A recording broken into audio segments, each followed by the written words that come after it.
देशाला स्वातंत्र्य मिळते तसे माणसातील स्वातंत्र्य मिळवण्यासाठी पुस्तके काम करतात। पुस्तके समृद्ध असून ग्रंथ चळवळ वाढवण्यासाठी गावागावात ग्रंथालये आहेत।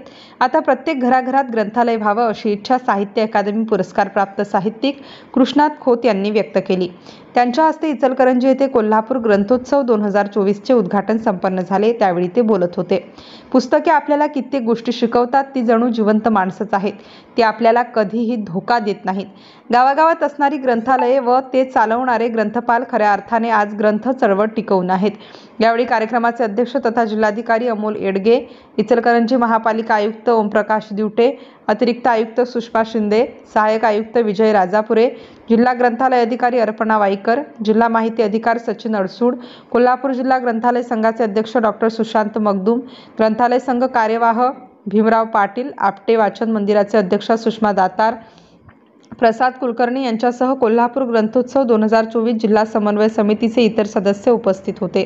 उद्घाटनीय समारंभानंतर ग्रंथ प्रदर्शन विक्री या ठिकाणी जिल्हाधिकारी अमोल येडगे यांच्या हस्ते फीत कापून विविध स्टॉलचे उद्घाटन करण्यात आले। तसेच त्यांनी त्या ठिकाणी विक्रीसाठी उपलब्ध केलेल्या विविध ग्रंथ साहित्याची पाहणी केली। Subscribe now and press the bell icon. Never miss an update.